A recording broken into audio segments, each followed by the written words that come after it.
Assalamualaikum warahmatullahi wabarakatuh. Kami kelompok 10 akan menjelaskan mengenai perjanjian yang dilarang dalam Undang-Undang Nomor 5 Tahun 1999 tentang anti monopoli dan persaingan tidak sehat. Antara lain yaitu integrasi vertikal, perjanjian tertutup, dan perjanjian dengan pihak luar negeri. Kelompok 10 terdiri dari 3 anggota. Yang pertama, M. Rizal Habibullah dengan NIM S2019-2029, dan yang kedua Aldi Muhammad Lukman dengan NIM S2019-2122, dan yang ketiga Riko Aldi Munafan dengan NIM S2019-2012. Kali ini kelompok kami akan menjelaskan mengenai poin-poin penting.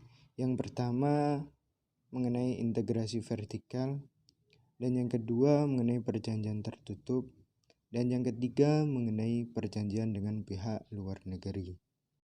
Assalamualaikum warahmatullahi wabarakatuh. Di sini saya M. Rizal Habibullah NIM S2019-29 yang mana akan menjelaskan mengenai integrasi vertikal. Nah, apa itu integrasi vertikal? Integrasi vertikal merupakan suatu kegiatan yang dilakukan ketika suatu perusahaan melakukan kerjasama dengan perusahaan lain yang berada pada level yang berbeda dalam suatu proses produksi, sehingga membuat seolah-olah mereka merupakan suatu perusahaan yang melakukan dua aktivitas yang berbeda di tingkatnya pada suatu proses produksi. Mungkin itu saja yang dapat saya sampaikan. Nanti akan dilanjutkan oleh saudara Aldi yang mana menjelaskan mengenai perjanjian tertutup. Assalamualaikum warahmatullahi wabarakatuh. Saya Aldi Muhammad Lukman NIM S 2019-2122. Di sini saya akan menjelaskan tentang perjanjian tertutup.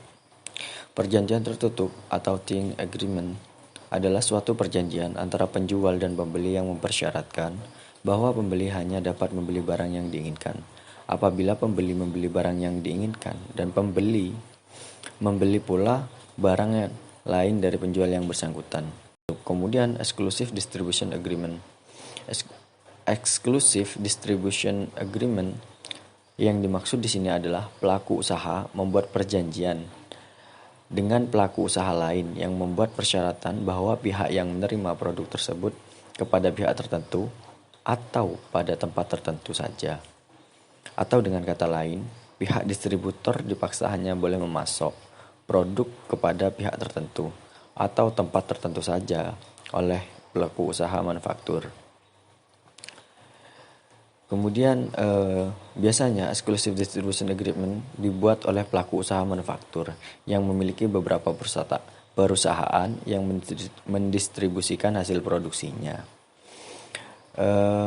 Dengan terbatasnya distribusi hanya untuk pihak dan tempat tertentu saja, dapat mengakibatkan distributor itu menyalahgunakan kedudukan eksklusifnya yang dimiliki.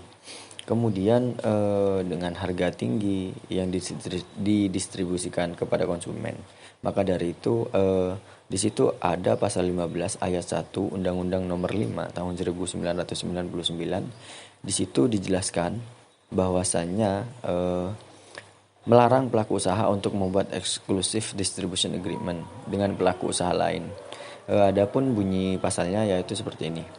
Pelaku usaha dilarang membuat perjanjian dengan pelaku usaha lain yang memuat persyaratan bahwa pihak yang menerima barang dan atau jasa hanya akan memasok atau tidak memasok kembali barang dan atau jasa tersebut kepada pihak tertentu dan atau pada tempat tertentu. Pada pasal 15 ayat 1 ini dirumuskan secara persi ilegal, sehingga ketika pelaku usaha membuat perjanjian dengan pelaku usaha yang lain memuat persyaratan bahwa pihak yang menerima barang dan jasa hanya memasok atau tidak akan kembali barang atau jasa tersebut. Seperti itu. Kemudian ada pun di sini dampak positif dan dampak negatifnya. Yang pertama dalam dampak positifnya, perjanjian tertutup secara umum ini satu, peningkatan spesialisasi antara produsen distributor akan meningkat skala ekonomis masing-masing pihak sekaligus mengurangi unsur ketidakpastian dalam proses distribusi. Yang kedua, Pengurangan biaya transaksi antara produsen, distributor, sehingga terjadi peningkatan efisiensi dan lain sebagainya. Kemudian di samping dampak positif, ada juga dampak negatif, seperti satu, peningkatan hambatan masuk pasar bagi pelaku usaha potensial dan penutup akses bagi pelaku usaha pesaing. Hambatan ini terjadi karena pelaku usaha yang tidak terlibat perjanjian tertutup terpaksa harus membangun jaringan distribusi sendiri atau mencari distributor independen. Itulah kekurangannya atau negatifnya. Yang kedua, potensial terjadi pembagian wilayah. Pembagian wilayah ini dapat terjadi bila alokasi distribusi antara produsen distributor ke dalam beberapa wilayah, di mana untuk masing-masing wilayah itu beberapa distributor yang dominan. Bentuk perjanjian tertutup antara produsen distributor akan memudahkan bagi para distributor dalam mempertahankan wilayahnya masing-masing. Dengan demikian, praktik perjanjian tertutup dapat memfasilitasi praktek kolusi pembagian wilayah, terutama untuk pelaku usaha di tingkat hilir. Dan yang terakhir yaitu dari harga pesaing untuk menambah keuntungan.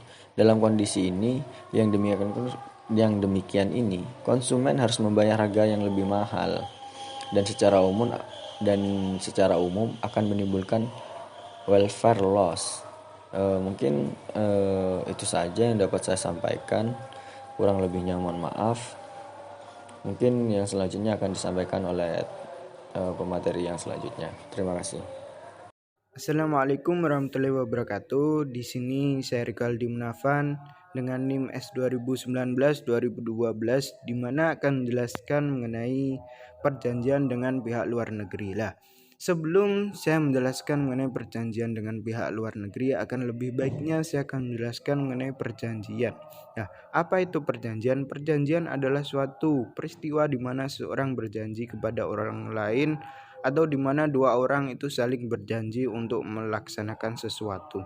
Dalam pengertian lain, perjanjian adalah suatu perbuatan satu atau lebih pihak pelaku usaha untuk mengikatkan diri terhadap pelaku usaha lain dengan nama apapun, baik tertulis maupun tidak tertulis. Selanjutnya yaitu perjanjian dengan pihak asing. Perjanjian dengan pihak asing adalah perjanjian yang mana berisi ketentuan yang dapat mengakibatkan suatu kegiatan atau praktek monopoli atau persaingan usaha yang tidak sehat.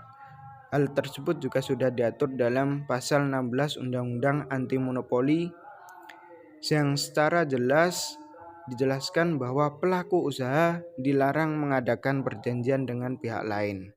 Artinya hal tersebut dilarang oleh aturan atau pasal yang mana akan dapat mengakibatkan terjadinya praktek monopoli atau persaingan usaha yang tidak sehat. Dengan demikian dapat disimpulkan bahwa pasal ini menetapkan situasi khusus jika pelaku usaha dalam negeri buat kesepakatan dengan pelaku bisnis luar negeri.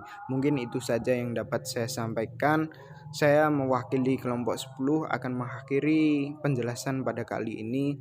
Apabila ada salah kata, kami mohon maaf. Assalamualaikum warahmatullahi wabarakatuh.